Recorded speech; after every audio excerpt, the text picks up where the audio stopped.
What up, Roppstar gang? Appreciate everyone joining the live stream. Welcome to the Roppstar Report. Your host, as always, Clay, Ropp, and y'all know what to do as you come in here. Make sure you smash that like button, hit that subscribe button. Make sure you click that post notifications bell so you don't miss any new content. Share the live if you want to go the extra mile. That's very generous of you. My dog is scratching her ear, so I was like, "What is going on there?" We back in the building. What's good, Clay? What's good, Underground West? What's up, my guy? What's up? Yeah, I mean, training camp, day 6, no pads, no problems really today. A little bit of key moves, some injuries that we need to go over, and who really actually showed up, but wasn't the most intense, at least not the most physical today, of course, coming off a really chippy pads on practice the day before. I mean, the team dialed back the contact, but don't mistake that for a throwaway day. There were still plenty of headlines, stuff that we needed to discuss. We got a fresh face in the wide receiver room to some notable injuries, like I said, in the trenches. So without further ado, let's get right into it. Let me share the live real quick. Or not share the live, but let me you know what I mean, share my screen real quick. Share my screen real quick. All right. There we go. Let me pull this up here. So the first thing I want to talk about is, well, I had it pulled up. I guess I didn't. I thought I had it pulled up. What tomorrow will be padded practice, and it's going to be a longer practice, so stay tuned for that. But here is what I meant to pull up. First things first is the Panthers, they made another move. Another wide receiver enters his rotation, and of course another one bites the dust. Obviously, we're still throwing darts at the bottom of their receiver depth chart, hoping one hits the board. I think today's move, signing Jasim Reed, an undrafted rookie out of University of San Diego. He worked out for the team on Monday. Apparently showed enough to earn a shot. The context really behind this, ladies and gentlemen, is that Reed isn't walking in with fanfare, right? But his college production was solid. I looked him up. Had over 70. He had 77 receptions, over 1,000 yards, 12 touchdowns in his final season. So, and FCS stats don't always translate, but in a receiver room that's been more maybe than a sure thing, like behind the starters, there's room for some upside here. They made to make space. Unfortunately, they had to cut ties with Dan Chesnia, a veteran who's made more impact on special teams than offense. I thought he was one of the guys that was outside the bubble looking in, but also could be a dark horse. But I mean, Chesney only logged 100 snaps back in 2023, and 80 of them came from special teams. 81 of them came from special teams. So that tells you everything you need to know. I mean, Reed knows now gets his shot, right? Reed now gets his shot to prove he's more than just another camp body. So some interesting news there. I didn't know much about Jasim Reed, really, to be honest with you. Some other news I want to dive into today is that, and it's kind of some unfortunate news. Chandler Zavala had a knee injury to his patellar tendon. So this, Chandler Zavala's knee becomes a big problem.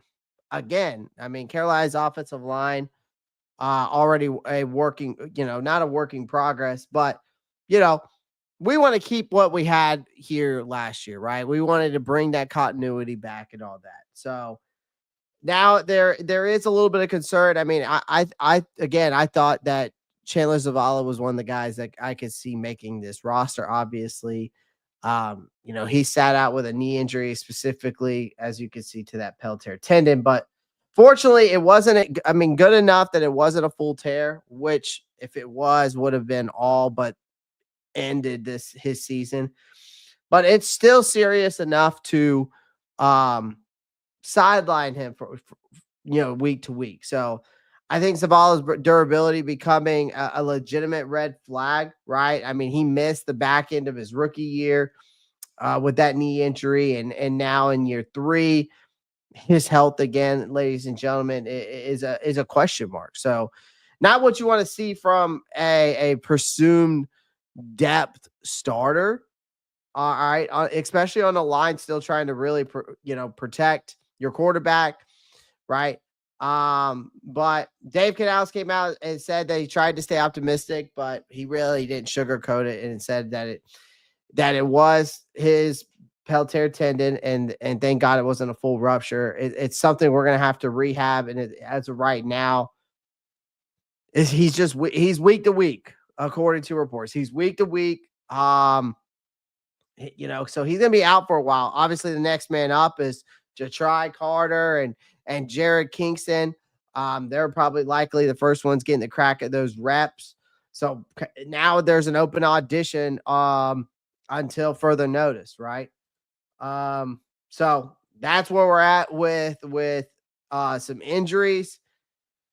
But there were some secondary spotlights today. There was a secondary spotlight today, and I'm going to give the spotlight here now to Shamar Bartholomew, who is making his case, which is great news to hear, because I know that a lot of us in this realm have really have their questions, about this cornerback room, right?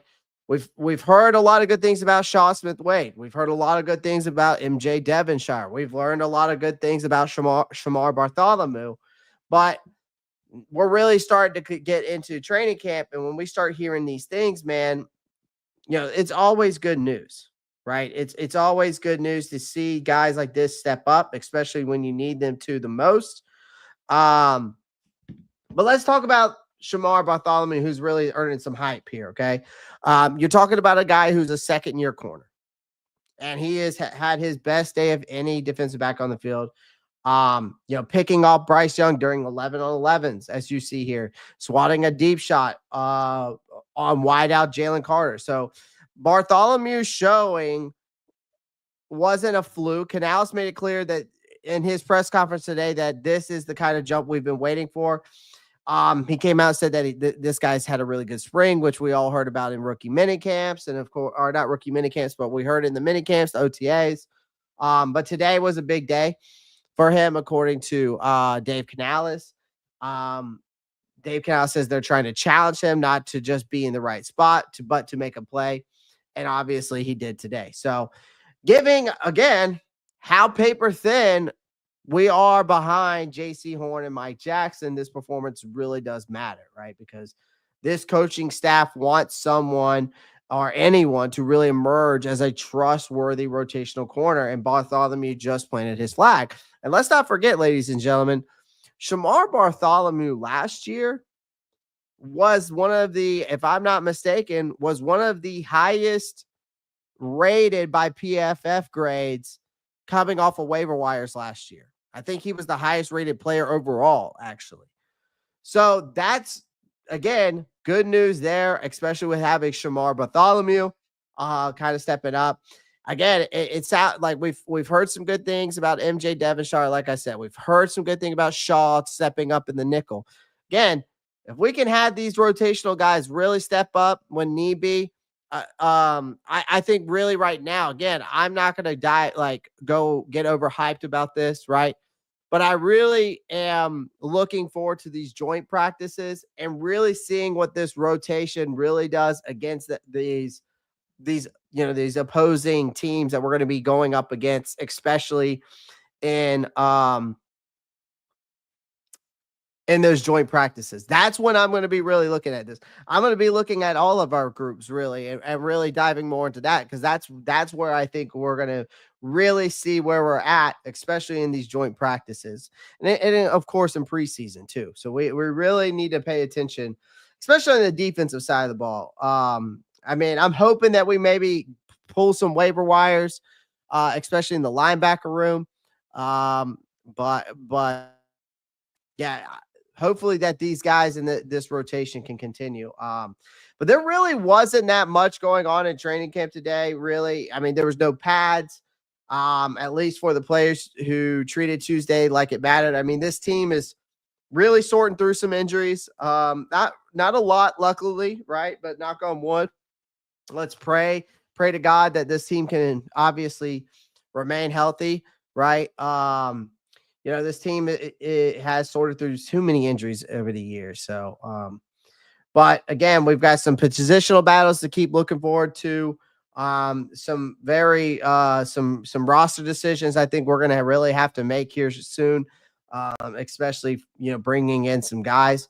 Days like this help separate a lot of I believe a lot of the grinders from the placeholders. So again, we'll just have to keep an eye on whether Zavala knee leads to further offensive line reshuffling. We'll see if Reed can flash enough to stick, in a crowded but uncertain wide receiver room, and whether Bartholomew's breakout is real or just a flash in the pan, we'll see. But training camp isn't about who looks good in shorts; it's about who capitalizes on opportunity. So, day 6 kind of just really gave us a clear picture of both the question marks and maybe some potential answers, but not much going on in day 6 of training camp, really. How's that Panthers tight end group looking so far? I mean, so far, I spoke to someone the other day about it. Jadavion Sanders, again, I said it the other day. He looks really, really good. He looks like a wide receiver he looks like a wide receiver in that tight end spot, to be honest with you. The guy went from, I think, 255 down to 238. So he's lost 17 pounds. And he just has continued to progress and looks a lot cleaner in routes. Again, he's still developing as a blocker.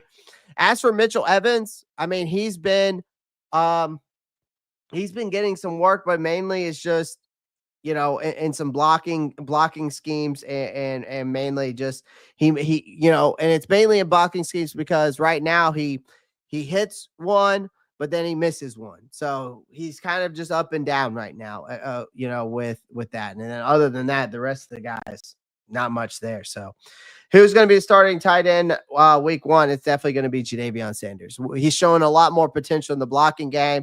He's developed that part of his game, you can tell. But also, he's slimmed down. He looks like a wide receiver going across the middle instead of a tight end. And especially at his size, it could be something special there. Could be something special. I'm curious if Austin or Cade is leading the competition for center. The last time we spoke about it, man, there's been really, it's the same thing with the kicker position. There's no clear winner. There really hasn't been a clear winner right now. I think it should be Cade Mays. Me personally, Underground West. I think what Cade Mays did last year by stepping up for Austin Corbett and how he was able to really develop and really show that progress. And I think he built a lot of chemistry that we've been waiting to see with Bryce Young. I think that Cade Mays should be the starter. I think that Austin Corbett needs to be the rotation guy due to the injuries.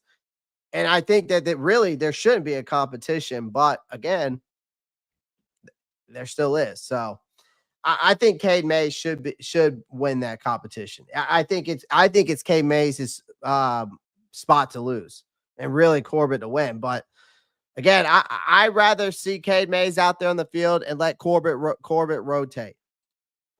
That's the way I would do it with me personally. Because again, I can't trust Austin Corbett to play a full season.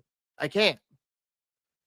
And I'd rather see him rotate out there. I think it would be so much better for him and for his body.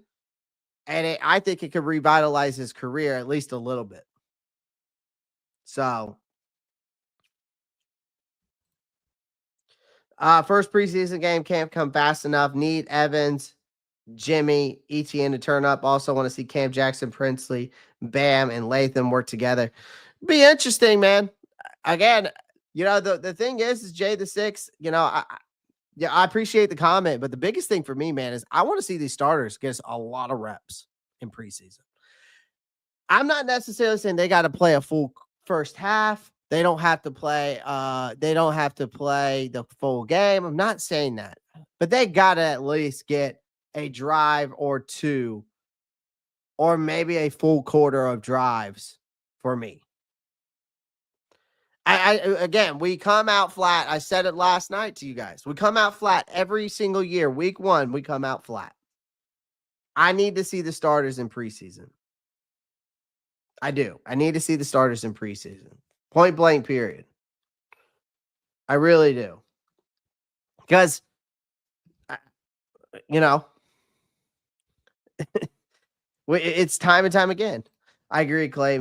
Mays over Corbett for sure. I just think that it's the smartest move due to the fact of the injuries of Corbett. It just doesn't make sense to me why you would take the guy that has seems to have the best chemistry with your quarterback, who got better and better throughout the year at the center position, was solid, and played well in between Hunt and Lewis, and played more games than the guy that you say that's competing with him. I just think Corbett should be a guy that should be rotational and at best, because again, he can't stay healthy. All right, there's some other stuff I want to talk about tonight, and that is I want to talk about Taylor Moton. The reason why I want to talk about Taylor Moton is because I still think that we have forgotten about his contract. I think some people have forgotten about his contract. I know we're in training camp mode, but I still think that we cannot forget about this guy's contract. Okay? Because it's something that needs to be done. Taylor Moton's contract is something that I think need to lock him down now. Here's the reason why I say this, because we were talking about it the other day, because we're facing a situation right now with this. Okay, we're facing a situation right now with this. And the situation is that you have a veteran right tackle in Taylor Moton who's entering his final year of his current deal, and it's time to talk about what's next for him. I think that another thing is Moton is a guy that has proven he's more than just a placeholder. He's been a reliable starter for 8 years, a cornerstone of this offensive line. And I think we have to be wise to get an extension done before the looming $31.3 million cap hits for 2025, which then forces our hand. Because, see, this offensive line situation matters because stability matters, right? Stability matters for this offensive line, okay? The Carolina's offensive line is fairly set for 2025, right? Carrying over the same 5 starters. You got Icky, right? Damian Lewis, Corbett, Robert Hunt, Taylor Moton, Cade Mays, those guys. Brady Christensen's still here. You still got you brought back everybody, basically, right? It's just like Robert Hunt said in his press conference right before training camp. He's never been on a team that brought back all the same guys, right? And I think this front office is clearly committed to this group, fresh off the signings of Robert Hunt, Damian Lewis, all those guys, right? Right. We're coming off of what I mean by that is coming off of last year when we brought them in. Right. Right. We want to continue to protect our quarterback, whether it's Bryce Young or not. Okay. The wild card is Moton, though, here, because we're talking about a guy who's entering the final year of a 4-year, $71.4 million contract that he signed back in 2021. He's 30 years old. He insists he still has another contract in him, meaning he's confident he can keep playing at a high level. And in his position, we've seen guys play all the way up to their 40s. Okay. Now, again, I'm not saying that Taylor Moton's going to play up to his 40s, but the Panthers should agree to get that extension done because you want that long-term stability. And long-term stability in this league is very priceless, especially when you're dealing with these expensive offensive linemen now, right? So why extending now? There's two reasons why I think you should extend him now: money and performance, right? Moton's cap hit for 2025 is a staggering $31.3 million. That's a monster number that cripples flexibility. An extension would allow Carolina to spread out the cap hit, right? Adding years and restructuring. So you save serious money, ladies and gentlemen. Okay. You save serious money. Okay. Performance for Taylor Moton is that he has been durable. He has been consistent. He's missed some significant time only once in his career. 14 games played in 2024. So that kind of dependability, ladies and gentlemen, is rare on the offensive line. You don't let that type of guy just walk out the door without a fight. So I'll be honest with you. People are going to be wondering, well, how much is going to Moton really worth? Right? How much is his really worth? Moton, again, let's be real. I don't think Taylor Moton is just isn't Moton isn't on the superstar tier of guys like a Lane Johnson or a Trent Williams, but he is solidly in the upper echelon of NFL tackles, ladies and gentlemen. And age, not a killer for most offensive linemen. Like I said, we've seen guys play up to 45 years old, right? Players like, even players like Taylor Decker and Ronnie Stanley, those guys have scored big contracts well into their 30s, right? Stanley and Decker both recently inked in 3-year deals worth of $60 million and roughly $20 million per year. So Moton probably won't hit those exact numbers, in my opinion. I would expect a deal close to that range, especially with the salary cap climbing every year. He won't get the flashy numbers like a Garrett Bowles or maybe like a Jake Matthews type of ordeal, who those guys have pulled like $20.5 million to 22.5 million per year. But I think a figure, just under 20 million annually is a fair value. His value right now is at 16.9 based off of this. I think the smart play here, though, what the Panthers should do, again, you need to sign him to a 2 or 3 year deal somewhere around 39 million total, right? With about 28 million guaranteed. This strikes a nice balance. It's long enough to keep him locked in, right? And then it's not so long that they're stuck if his play dips or injuries happen. Guarantees should cover at least the first year salary signing bonus, right? So close to that range, though, like I said. So, but with roster bonuses for later years to give Carolina some flexibility as well.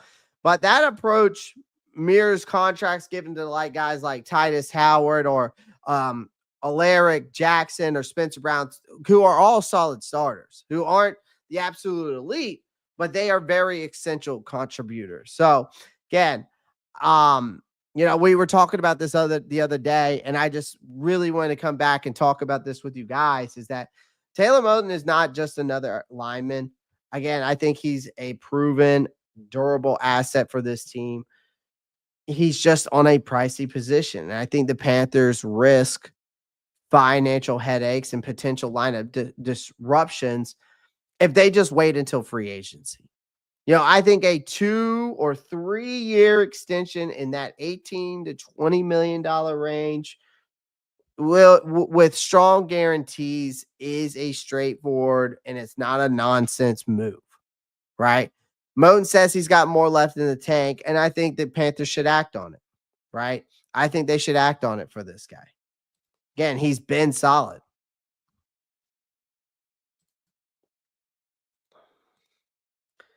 Let's see what else we got. Earl Locklear. Well, wait, let me get to some of these comments real quick, and we'll dive into the next thing I want to talk about. The next thing I want to talk about, by the way, guys, is Mello Dotson. I want to talk about him real quick. I really want to talk about Mello Dotson. That's another corner that I think we can't sleep on because I was very high of him out of Kansas. So I want to dive into him a little bit. Yeah, starters need some work too. First, Bryce to Tet, 50-50 ball. That's complete. My delusion's going through the roof. Would be fun if Renfro cooked some poor rookie or undrafted free agent journeyman. Facts. Or Locklear comes through and says, we should definitely lock down Moten early. Absolutely. Bryce trusts them in return, has given us hope that he can be the guy. Preseason can't come fast enough. Yep.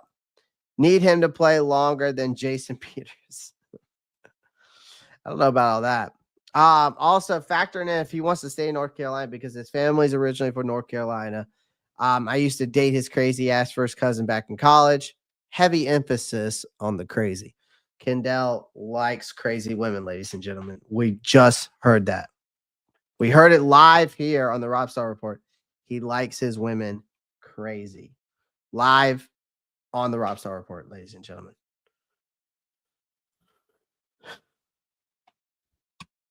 Bing bong, bing bong.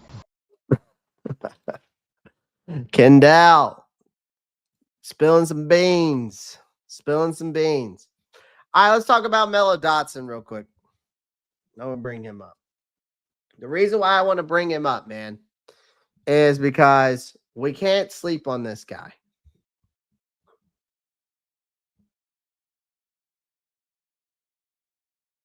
I wish I could get his Kansas Jayhawk PFF rating. That would be lit. That would be lit. Draft Guide 2025. Ooh, hold on. Might have found something here. I might have found something, ladies and gentlemen.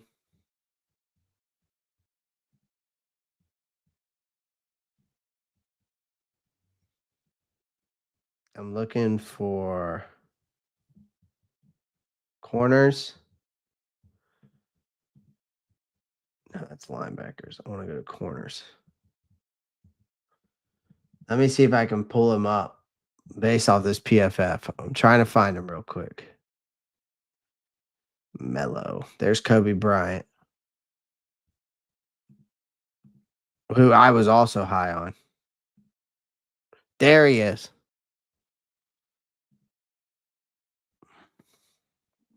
I'm going to use this for an example.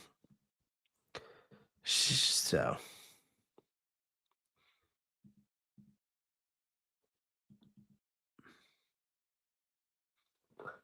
All right, Mello Dotson is who I wanted to talk about tonight because the reason why I want to talk about him tonight is because I don't know if you guys can see that. I'll probably bring this up. Actually, I'll bring it back.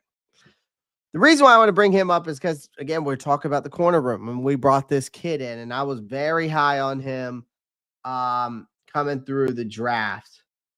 Actually, I might use something else. Hold on. Let me see if I can find a better one since.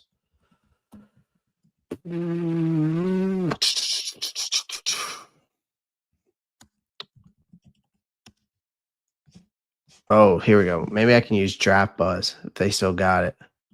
Oh, sweet. This is better. This is way better. We're going to exit out of here. Mello Dotson. All right. This is who I want to talk about tonight because, again, this is one of the guys I was very high on coming out of the draft from a corner standpoint. I really liked him a lot. I think he's a guy, like, let's be honest, like, when it comes to shaking up a 53-man roster, we see this happen time and time again, right? I would not dismiss this guy. Here's the reason why I wanted to dive into this tonight, because, again, we are so worried about this corner position. But I think between everything we're hearing about Shaw Smith-Wade, everything we're hearing about MJ Devonshire, everything I'm hearing about Shamar Bartholomew, right? Now brings in another guy who is an outside zone corner, right? Now, I'll be honest, NFL roster spots are a brutal grind by lottery picks alone. It's often, I would overlook players who grind their way onto teams and refuse to let go. So Dan Morgan knows this as well. So sure, hitting on a first round pick is nice. We all know that, but championships, I really think, come from finding diamonds in the rough. Like think like Trey Smith or to Herbie Still or Brock Purley, Jaden Coker, guys who were afterthoughts turn into difference makers, right? But here's a guy I think is a very underdog guy. You bring in a guy like Mello Dotson. He is the newest underdog who is trying to crash this Carolina Panthers roster. And I think his story is exactly the kind of gamble that the Panthers should take. Now, you're probably wondering, if you don't know, if you've watched any of my NFL draft content, you would know who Mello Dotson is because we talked about him all offseason. Okay. Him and his counterpart, Kobe Bryant out of Kansas. Okay. You would know who he is if I talked about him. Okay. But I'll give you a brief background. You're talking about a guy who came into this 2020 draft. I think I had him picked around an early 5th round pick. I think I had him in the early 5th round, right? And most people expected him to be an early day 3 pick as well. So his college career, though, at Kansas was very solid. I mean, you're talking about a guy who racked up stats that any defensive back would envy. He, shining in the Big 12, standing out at the Shrine Bowl. Shout out to my boy Doug. I think he actually got to either it was Mello Dotson or Kobe Bryant. He got to interview, but I'm pretty sure. I think it was Mello Dotson, if I'm not mistaken. But again, but yeah, we didn't draft we didn't draft a corner this year, right? We got a safety and Lathan Ransom, but yet when the draft day came, teams didn't bite. Not only did he slide through the entire draft, he wasn't even signed initially. So the Las Vegas Raiders picked him up as an undrafted free agent, and he didn't stick. So why should I think a lot of people out there are like, so why should the Panthers care about a guy who couldn't catch on elsewhere? So, well, we know about our cornerback woes, right? So this is why a guy like this does matter, right? Let's not sugarcoat it. We know that this cornerback situation is something that we have to keep an eye on, right? Because J.C. Horn here is we know is the lockdown guy. But again, we always think in our back of my mind, it's only been one season he's played 14, 15 games or more, and that was last season. So it's still in our mind of the injuries. Is he going to continue that stride forward? Now, again, he's changed his diet. He's changed his workouts. I think that we are going to be okay with J.C. Horn, okay? But again, we know he's missed chunks of seasons regularly, right?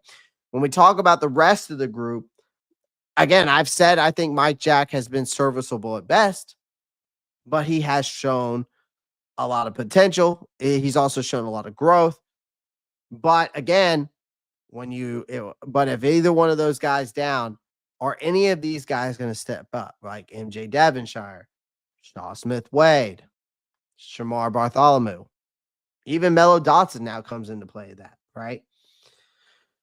So again, I think this is where Dotson comes into play, and the Panthers need low cost, but a guy with high upside type of players. That's what we need right now. We need low cost, high upside players to really take a swing on, guys who might not start day one, but then could be the difference maker between a playoff team and a rebuilding squad. So if Dotson, for me, never sees the field, it's no big loss. But if he does, and then suddenly Carolina's secondary looks a lot less bleak for me, right? It looks a lot less bleak for me. So when we talk about a guy like Mello Dawson, what does he bring to the table? Well, This guy skill set screams perfect complement to a shutdown corner like JC Horn. To me, I think Horn locks down one side of the field, forcing quarterbacks to throw elsewhere. That elsewhere needs to be a nightmare like Dotson. That's where exactly he comes into play. Over 3 years as a starter at Kansas, I looked up his stats. He racked up 24 passing deflections. He had 12 interceptions. Numbers to me that suggest a ball hawk corner with the knack really of forcing some turnovers, right? But the Panthers haven't had that kind of playmaker since Dante Jackson, right? And turnovers are the lifeblood of any winning defense. So extra possessions, right? Short fields, right? Pressure on opposing offenses. I think a guy like this, his presence could tilt those scales a little bit. So he fits the scheme. He fits the need. I think for Evero, he likes his corners to be versatile, big enough to handle physical receivers, smart enough to play coverage schemes that keep their eyes on both the quarterback and the receiver. Well, this guy's 6'1", right? We're talking about a guy who's 6'1", 192 pounds, and nearly has 32-inch arms, right? So he fits the mold perfectly of what they're looking for at the corner. And he feasts on plays tough in coverage against the run. He excels in off man and zone schemes. I think he's got the ability to read routes, then attack the ball like a safety, sometimes almost ignoring his receiver to really focus solely on the ball. You see him do that at times when I've watched his film. This is a guy that exactly Evero wants. Dotson's closing speed is another weapon, allowing him to recover from mistakes, shut down windows for quarterbacks before passes even get there. They say that he has a 4.59. I'm pretty sure he's faster than that. If I'm not mistaken, I'm pretty sure he's faster than that. I think he ran his 40 and he was in the 4.4s. If I'm not mistaken, it might have even been faster than that, but what I'm getting at with Mello Dotson is this, ladies and gentlemen. There is a reality to all of this. And what I'm saying is that Carolina doesn't have better options.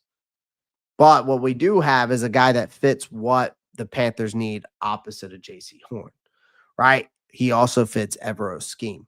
He has that kind of playmaking ability that teams desperately crave. I think signing him was smart. It was definitely a low-risk move. And now it's on Dotson, right? And the tape and stats back him up. The opportunity is real, right? Training camp and preseason is going to be a proving ground for this. I think if he seizes it, I expect him to crash this 53-man roster. And I think he could end up becoming a key piece of this Panther secondary that desperately needs some good news in that secondary. So amazing. I'm not going to try to pronounce that last name or whatever, or I'm not sure how to pronounce that, so I don't think so. Yeah, but why did he get washed out in LV? We might be missing something about this guy. I don't know. There was no reports about that. I have not seen or heard as to why, that they washed him away. I don't know. I don't know. I don't know. So, again, I don't know. And I'm going to finish this off with something else too, guys. Like, which is a part of the title of this live stream. Why you shouldn't sleep on the Carolina Panthers in 2025. All right. I'm going to finish it out with this. Because and this is going to be one of my final times probably saying this, and I'm being all serious when I talk about this, and that's because I'm going to be honest here. We have been an afterthought in the NFL conversation for the better part of a decade. And we had a miserable 2-15 campaign in 2023. basically made us irrelevant. 2024 was something definitely shifted, right? They quietly started figuring things out. Finished 5-12, may not seem like much on the surface, but 2 wins in the final 3 games, 4 over the final 10 weeks tells a deeper story, in my opinion. I think this team is no longer a complete punchline anymore. I do think that we're trending upward, right? I think you'd be foolish to ignore that going into 2025. Here's the thing. I don't think the Panthers aren't a playoff lock. So let me be clear of that. I'm not even close. I'm going to say this. They're finally building something resembling a functional football team under a coaching staff and a revamped front office. This franchise has shifted from chaos to cautious optimism, is what I would call it. Cautious optimism. Because we're still in rebuild mode. Because it does get tossed around. And I think rebuild does nowadays with this team does get tossed around a little bit too often. Okay. This version finally has legs, right? I mean, even Bleacher Report came out with something that summed up the main reason you shouldn't write off this team this year. There's youth, there's upside, this roster's young, sometimes painfully so, but it's littered with raw, untapped talent. Because if we talk about it unlike the past few years, there's a decent chance some of that potential actually pans out, right? I mean, Alex K of the Bleacher Report came out today, and I read something, and this quote sticked out to me, what he said. He came out and said that the Panthers have a roster chock full of talented prospects who have yet to reach their ceiling in the NFL. He said that this team has been able to harness its upside in previous seasons, but this could be the year if it finally comes together in Carolina. To me, that says that we've been bad. We know that because the pieces haven't been here and they weren't ready. And now they might be. But here's the thing. We always talk about Bryce Young, right? I think for Bryce Young, there is really nowhere for him to go but up. Because everything does hinge on Bryce Young this year. We're talking about the former number 1 overall pick, had a nightmare rookie season, complete with a collapsed pocket. He had 0 run support, wide receivers who couldn't separate from traffic cones. Then in 2024, he looked like a real NFL quarterback again. Not great, but stable. He had rhythm. He made plays outside the structure on the panic throws. And then from weeks 9 to 18, he wasn't dragging the offense. He was carrying it through injured riddle chaos, right? And you talk about Young now, he's got real help. You got Xavier Leggett, who brings the size, the after catch burst. You bring in Tedero McMillan, who could become a chain mover and a deep threat in time. If Adam Thielen stays healthy, Jadavion Sanders develops, Young could finally have some weapons to make him better instead of the other way around, right? And don't let me forget, you got 2,000-yard backs on this roster, and don't sleep on Trevor Etienne, what he can bring to the table. Again, this team is not elite, but it's definitely NFL caliber ready. This is a big step forward to what we had in 2023. You compare rosters in 2023, it's night and day. You compare rosters last year, it's night and day. But we know that this defense was, let's talk about the defense, because we know it was historically bad last year. Now it's just young and unproven. That's what this defense is. It's young and it's unproven. Like, let's not forget how atrocious this defense was last year. Like, they got pushed around up front, gave chunk plays with ease, never generated consistent pressure, yet they still found ways to compete late in the year. right? The bar was underground, now it's rising, right? They heavily invested on that side of the ball defensively this offseason. You bringing in guys like Tershawn Wharton, right? An interior disruptor. You bring in a true nose tackle and Bobby Brown III. You bring Tre'von Moehrig to stabilize a very chaotic secondary, right? These aren't Pro Bowlers, but they're legitimate NFL starters, like something this team sorely lacked. And if the pass rush finds its footing behind developing, edge player, the developing rookies in, Princely and, of course, Nick Swarton, this group could be very passable. Like, not elite, but very competent. That would be a seismic improvement.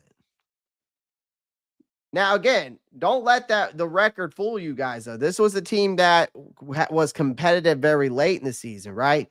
People love to quote final records, but there's a number that actually matters. Everybody likes to say 5-12. Everybody likes to say 2-15, but last year's record was 5-12. Nobody wants to talk about 4-6. Why does 4-6 actually matter when we talk about this team? Because that was Carolina's record over the final 10 games of 2024. After Bryce Young settled in, the offense stopped hemorrhaging. And that stretch included some guys who missed some time. We saw Chuba Hubbard miss some time during that. We saw Adam Thielen miss some time during that. Jalen Coker missed some time. Taylor Moton missed some time. Tavion Sanders missed some time. And they still fought. They weren't blowing leads. They weren't getting embarrassed weekly. They were playing actual NFL football. And nobody really seems to comprehend that or remember that. There was players out, very key players, when we went that 4-6 stretch, those last 10 weeks. Everybody wants to just go to the final record, but yet nobody wants to talk about the 4-6 of the last 10 weeks of the season. They played actual NFL football, ladies and gentlemen. So there is a realistic outlook here. I don't think this team's a dumpster fire anymore. The Panthers, again, I don't think we're going to be sneaking into the NFC South Championship game. They're also not stuck in the NFL's basement, though, anymore. I think that the combination of growth at QB, you got promising weapons, you got just enough veteran support, which means that we could be flirting with a 500 record, which would be the best finish we've had since 2017. And frankly, that wouldn't just be progress. It would be validation, proof that the endless rebuilding cycle might actually finally be giving way to something resembling a real football team.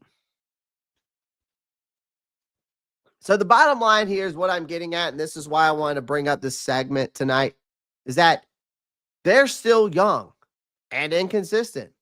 They're still thin in some areas. We get that. But this team is not a joke anymore.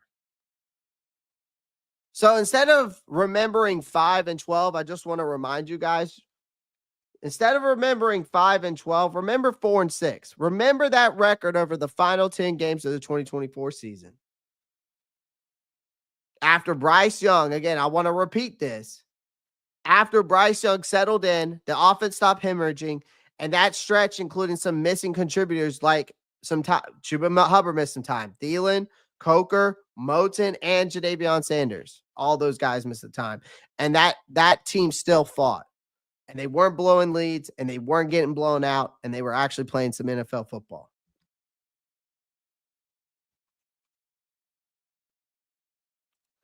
Again, I don't think this team is a contender yet. But they're finally worth paying attention to. Again, I think anybody ignoring them in 2025, you can ignore them at your own risk, especially if you're on our schedule. Ignore us now, and then watch us punch your ass right in the mouth. That's all I got to say. That's why you shouldn't sleep on them.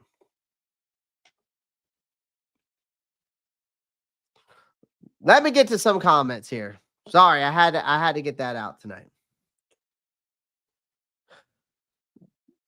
I think we're solid. I'm going in the right direction as we are going in the right direction now. I'm just skeptical about the defense. Fair enough. The new season, a new sense of optimism because we are diehard Panthers fans. Of course, it happens every year. Amazing. I think Canales brought a new energy to our organization. He's a player's coach. He absolutely is. He absolutely is. And he definitely brings an energy we need. And he's trying to bring an identity here. And that's the biggest thing. We are a dark horse, and I do believe we'll be a wild card consideration. I hope so. What's up, Clay Dog? What's up, SC Panthers Boy 803? To the words of Canales, I'm ready to play football right now. I'm ready for them to play football right now. Do you think Tommy Trimble is worth a contract too? No, I don't. I don't think Tommy Trimble is worth the contract if they really actually monitored that back injury. I really don't. I mean, luckily enough, they didn't pay him that much. But again, it's the same thing with the Josie Jewell. It's the same three questions that I have to ask about the Josie Jewell situation and the Shaq Thompson situation. Why wasn't it monitored closely? And why wasn't there a backup plan? Plain and simple. That's what I think about those three players. Why was there not a backup plan? And again, I think it was more reactive than proactive. And I think not saying that those three mismanaged players by the front office ruins the whole offseason. But again, they did mismanage three players. And they didn't have a backup plan for it. So that's my piece about it. I've harped on that multiple times. We struck gold with JT and Mitch, draft another tight end on day 3. We'll see. I thought we should have brought in Noah Fant. I mean, that was one of the guys I thought that could bring some consistency over the middle right now. You're talking about a guy that averages around 600 yards a year, 5 touchdowns a year, who opens up the middle of the field, still very young, in his prime, would fit right in this offense, who's worked with Canales and Ezek. That's just my theory, J6. And you probably could have got him could have got him for a cheap deal.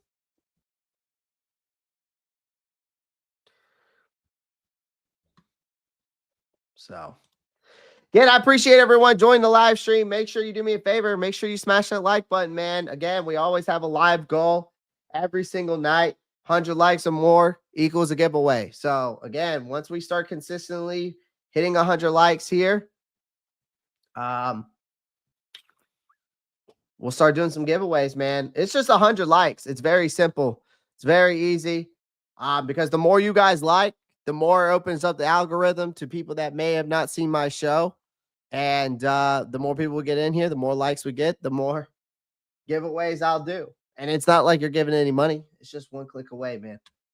It's just one click away. It only takes a few seconds. But other than that, guys, I will be back here tomorrow. I will have some more content coming out to you tonight. So make sure you tune into the shorts. I'm posting up at least 3 or 4 shorts daily.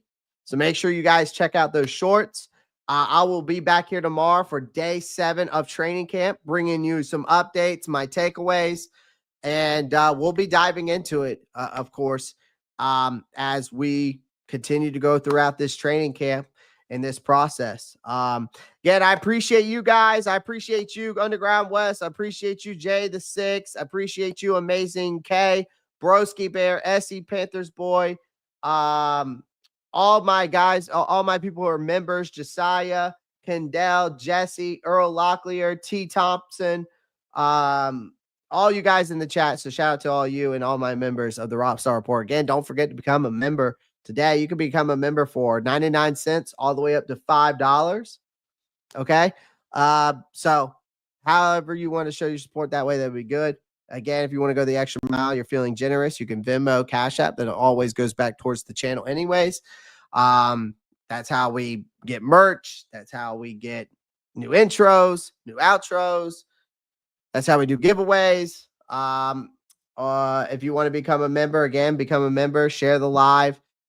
Simple, the easiest, the small things, whatever you guys do, it helps out a lot. Everything y'all guys do, anyways. But again, let's get those likes up. The more we like, again, the better. So again, I appreciate everyone joining the live stream. Again, I will see you tomorrow. Have more content coming out to you tonight. Make sure you tune in. And as always, guys, love you guys. Keep pounding, folks. Peace.